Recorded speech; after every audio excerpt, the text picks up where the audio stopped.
Hi. Yan. Sir, How are you? magandang hapon. Okay naman po, sir. Thank you. Thank you, sir. Yeah. Tapos po kami lahat, yes. We have good news. Kinuto ko sa iyo kanina. We just finished signing the bicameral conference with the senators and congressmen.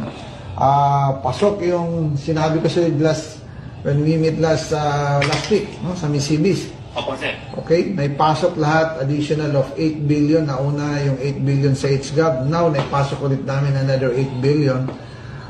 That's 16 billion. So, total yung buong 350 pesos na... Okay. Yeah. Can I take a video of you, sir? Sure.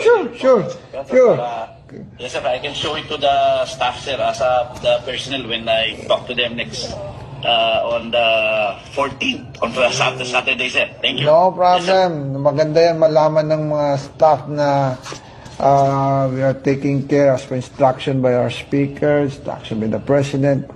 Ano yan? Maganda yan na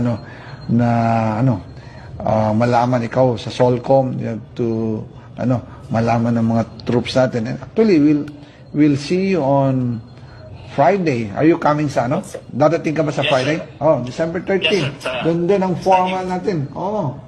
Opo, sir, sa evening na siguro, sir. Evening.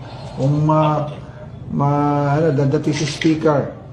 Si speaker kami ulit na dalawa. So, we'll inform you on that.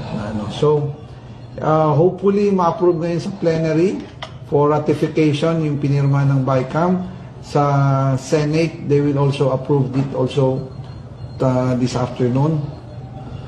Para yung 7.5 na nare-receive ng CAFCO, magkakaroon sila more or less dagdag na 10,500. So that's more than double of their salary. Yes, sir. So, please, okay, na-inform din namin kanina si Chief Browner, but I want to inform you mismo diretso kasi tayo nag-usap ng sa Misibis and we announced it that na we'll make sure na an additional of 8 billion on the BICAM. Thank God na we're successful tayo na naipasok natin ito sa kasundaluhan. So, please inform our soldiers na natuloy and then the president will approve the budget more or less December 20. So once approve yan, starting next year, meron ng allocation ng ating mga kasundaluhan ng 350 pesos a day na subsistence allowance. Maraming salamat po, sir. Makakarating po, sir. I'll show the video to all our staff and mga sundalo po dito sa Solcom, sir. Yes. Maraming salamat po, sir. Thank you for your service. Kami here to support the AFP, the milkmen in uniform.